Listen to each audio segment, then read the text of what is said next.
Alo mọi người. Ok. Cái kia đều một cái hạt tặng rồi chứ bộ. tặng của nhà cái nôn nhà cái mà tôi nữa. Chào các bạn. Ok. Giờ này anh trai mình trời nhà tới nhà mình chưa đóng các bạn. Mình rất mừng. Năm chưa làm lại làm gì đủ các loại kiểu đừng không về nhà rồi. Giờ này tới về nhà thăm mấy chị chào mắt đây các bạn ạ. Mình mừng quá. Chào các bạn, mong các bạn ủng hộ mình nhé các bạn nha. Giờ này mình rất mừng. Anh trai mình một người rồi giờ tôi cao rồi giờ các bạn ủng hộ mình nha các bạn. Siêu bơn siêu như toàn quốc giờ nó là già qua già làm chủ có đây đất đai ở làm gì nhá các bạn. Dân tộc mình rất khổ.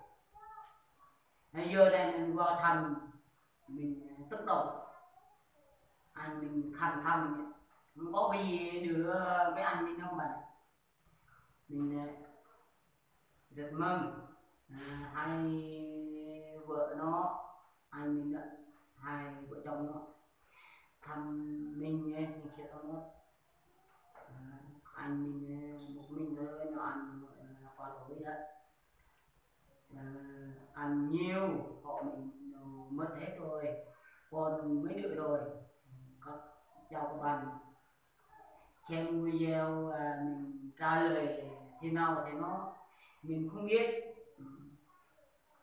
Chào các bạn ủng hộ mình hoặc là mình không biết hát hoặc là cái gì hoặc là thiếu nọ thì gì các bạn như là xem dưới nhé. Như mình không biết làm thì thôi bây giờ thuốc chưa làm lần nào đó các bạn. Mình già rồi là mình gần 50 rồi.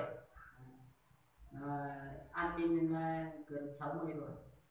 60 đó 70 60 qua đó rồi. Mừng các bạn theo dõi mình quay hai anh em mình cái gì cũng được cái gì là thất bại cái gì anh em mình chuyên nhau cái gì không biết mấy mốt các bạn ủng hộ với siêu bơn anh mình các bạn. Mình chính chưa thành mốt mình cũng ăn bơn cũng vậy thôi chưa thành mốt thôi. Anh lại là mình hết rồi mình chuyên mong các bạn ủng hộ mình là sẽ chỉ dần qua ủng hộ mình là 1.000 chúc rồi đó là giờ này là mình cũng mừng nữa các bạn ủng hộ tí như là cái kênh Trinh Chiếu các bạn nha. Như dưới mình không biết đâu mình già rồi đó mình thấy người ta làm YouTube mình làm rồi mình chưa chắc mình nghe khổ lắm nha các bạn. Các bạn ủng hộ mình do mình dân tộc Tây Rai mình không biết làm thế nào nữa. Mình này nó cũng về người ta làm cũng nhăn lời lên lưng cái này khổ lắm các bạn. Các bạn ủng hộ mình nha. Mình hát cho anh về mình làm mình ở lại làm rừng cái chỗ rừng núi đó các bạn.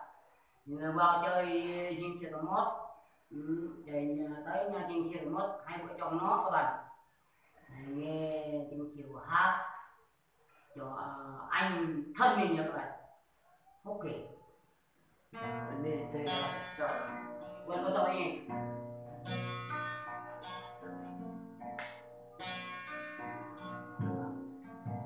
Ok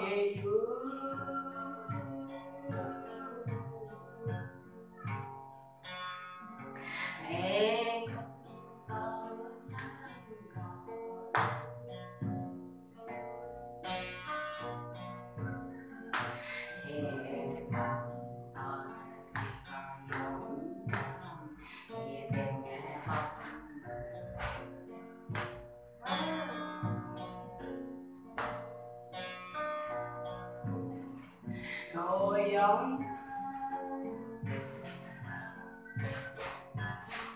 hồ đốt cây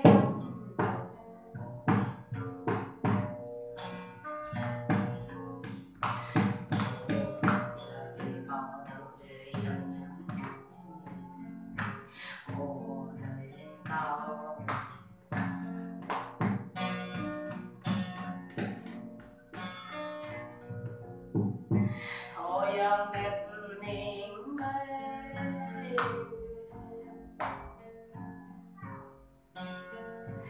có mai ôm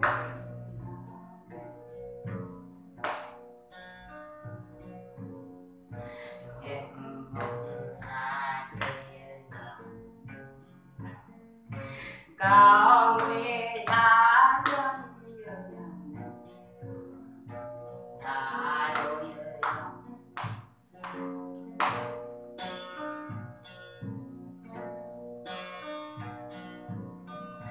ô đời cao một đời gió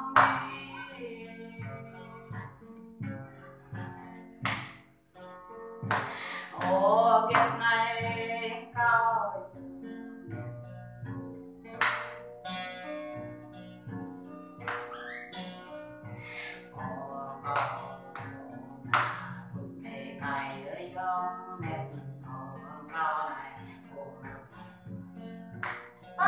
Quan nghe đi.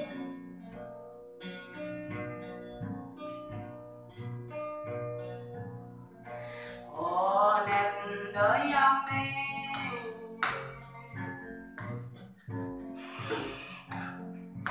đừng lo